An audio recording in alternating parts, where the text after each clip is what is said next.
광주 재개발 현장에서 붕괴된 건물은 계획서와는 전혀 다르게 철거가 이뤄졌습니다. 층별로 철거하는 대신 건물의 외벽부터 허무는 과정에서 도로 위로 무너져 내린 건데요. 비용을 줄이기 위해 무리하게 속도를 낸 작업이었습니다. 먼저 우주훈 기자입니다. 17명이 탄 시내버스를 덮친 5층짜리 철거 건물. 광주 학동 재개발 현장에서 가장 높았던 이 건물은 사고 전날 철거가 시작됐습니다. 맨 위층부터 하나씩 허물고 내려가는 게 당초 계획이었습니다.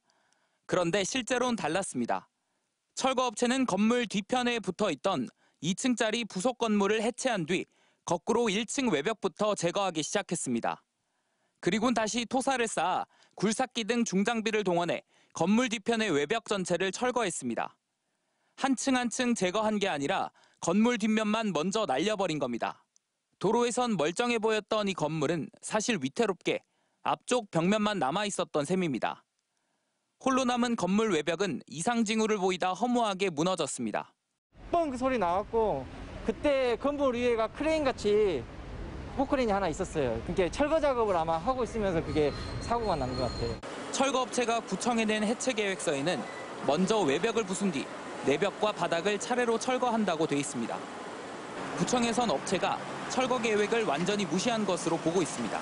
위층부터 지금 잘라서 오는 걸로 돼 있거든요. 근데 어제 넘어지는 내용이나 저희도 추정하는 부분인데 밑에서 철거를 시행했지 않나.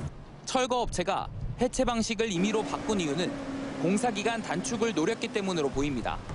소규모 장비로 한 층씩 해체할 때보다 대형 장비로 옆면을 한꺼번에 뜯어내는 게 훨씬 빠르다는 겁니다.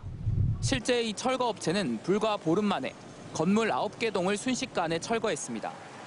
목표치의 90%를 당초 계획보다 20여일이나 빠르게 달성한 겁니다. 문제는 이런 무모한 철거 방식이 건물엔 강한 충격을 준다는 점입니다. 공사비도 절감하려고 했고 그리고 공사 기간도 빨리 하려고 그 수준을 보면 2차, 3차 아마 하도급 준 정도의 수준이 된 것 같습니다. 스스로 신고한 계획서대로만 철거를 진행했다면 막을 수 있었던 참사였을 가능성이 커졌습니다. MBC 뉴스 우종훈입니다.